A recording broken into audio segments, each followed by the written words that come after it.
রাফিন, সবজির উৎপাদন এবং যোগান দুটোই কেমন দেখছেন? দর হাতের নাগালে আছে কিনা সেটি জানাবেন। বৃষ্টি শীত বাড়ার সাথে সাথে বাজারে কিন্তু শীতকালীন সবজির আমদানি বাড়ছে। আমদানি বাড়ায় গত এক সপ্তাহে কিন্তু দাম অর্ধেক এবং অর্ধেকের বেশি কমেছে।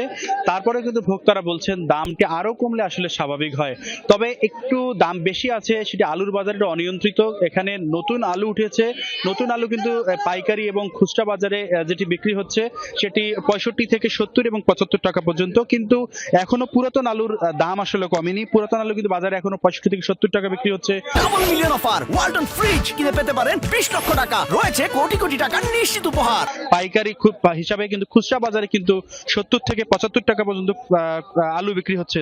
তবে এদিকে শীতকালীন সবজি হিসাবে যে দাম কমেছে, বিশেষ করে বেগুন এবং মূলা পাইকারি বাজারে 20 টাকা বিক্রি হচ্ছে এবং খুচরা বাজারে সেটা 25 থেকে, এবং গ্রামের বাজারগুলোতে 35-30 টাকা পর্যন্ত বিক্রি হচ্ছে। একইভাবে বাঁধাকপি, ফুলকপি এবং লাউ, বাঁধাকপি আসলে 20 টাকা পাইকারি বাজারে এবং খুচরা বাজারে 25 টাকা, ফুলকপি পাইকারি বাজারে 35 টাকা এবং খুচরা বাজারে 40 টাকা বিক্রি হচ্ছে। লাউ কিন্তু 22 থেকে 25 টাকা বিক্রি হচ্ছে এবং খুচরা বাজারে সেটি 30 থেকে 35 টাকা পর্যন্ত বিক্রি হচ্ছে। পটল বাজারে এসেছে 40 টাকা পাইকারি বাজারে এবং 50 টাকা খুচরা বাজারে।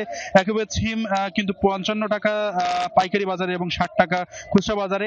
এই সবজিগুলো কিন্তু যতই শীত বাড়ছে তত কিন্তু এই বাজারে আমদানি বাড়ছে বলে ব্যবসায়ীরা জানিয়েছেন। আমদানি বাড়ার সাথে সাথে কিন্তু দামও আরো কমবে বলে এখানকার ব্যবসায়ীরা জানান। তবে ভোক্তারা যেটি বলছেন যে বিশেষ করে আলুর দাম, আলু আসলে নতুন আলু বাজারে উঠেছে, পুরাতন আলু কিন্তু কোল্ড স্টোরেজ গুলো তো পর্যাপ্ত মজুদ রয়েছে। বা কৃষি বিভাগ, কৃষি বিপণন অধিদপ্তর তারা যেটি জানিয়েছেন যে আলুর পর্যাপ্ত মজুদ থাকা সত্ত্বেও এর শক্ত সিন্ডিকেট, আসলে এই কথা তারা স্বীকার না করলে কিন্তু সিন্ডিকেটের কারণে কিন্তু তারা আসলে এই আলুর দামটা নিয়ন্ত্রণে আনতে পারছেন না। ভোক্তারা যেটি বলছেন যে আলুর দাম নিয়ন্ত্রণে আসলে কিন্তু অন্যান্য শাকসবজির যে দাম আরো কমে আসবে। বিশেষ করে এই সময়টিতে গত বছর মূল্য আসলে বিক্রি হচ্ছে 5 থেকে 10 টাকায়, কিন্তু এখন সেটি আসলে পাইকারি বাজারে বিক্রি হচ্ছে 20 টাকায়, খুচরা বাজারে বিক্রি হচ্ছে 25 টাকায়। বৃষ্টি, তার মানে মনেই হচ্ছে দাম আসলেই বাড়তির দিকে। ধন্যবাদ, বিস্তারিত জানাচ্ছিলেন আপনি।